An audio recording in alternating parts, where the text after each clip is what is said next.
हम तो बस एक चीज़ चाहते हैं, हमारी आवाज़ उन तक पहुँच गई है, कल शाम को सब तक पहुँची है, जब पूरा देश सुन रहा है, दूर-दूर के गाँव के बैठे हुए लोग फ़ोन करने लग रहे हैं, अरे भाई क्या हुआ?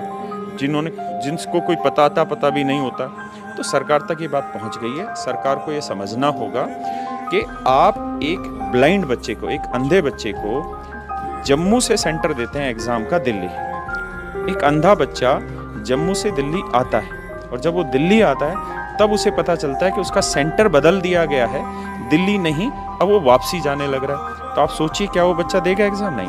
अब आप ये सोचिए एक बच्चा है या एक बेटी है, लड़की है और वो राजस्थान की रहने वाली है, उसका एग्ज़ाम सेंटर डाल दिया गया अंडमान।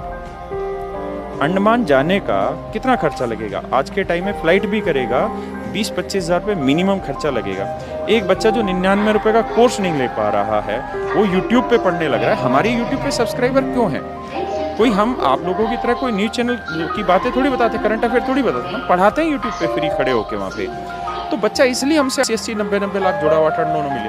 अब सोचिए 25 हज़ार रुपये एक बच्चा या बच्ची देगी और जो यहाँ से दिल्ली से जाएगा, राजस्थान से जाएगा अंडमान, कैसे पॉसिबल हो सकता है?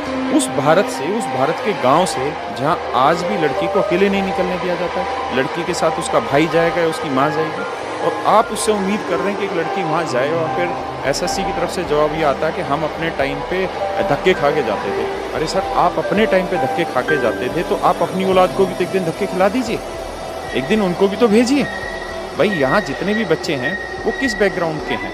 कोई प्राइवेट स्कूलों के पढ़े हुए थोड़ी बच्चे हैं, सारे सरकारी स्कूलों के पढ़े हुए बच्चे हैं। तो अब इस चीज़ में तो मुझे लगता है कि कहीं से कहीं तक भी औचित्य नहीं है कि इसका कोई जवाब दिया जाए। अब जो हमारे अगेंस्ट कैंपेनिंग स्टार्ट होने लग रही कोचिंग माफिया, तो शायद उन लोगों को समझ नहीं आ रही कि अगर आप आज सही गलत की पकड़ नहीं कर पा रहे हैं तो फिर कब इस देश में सुधार होगा।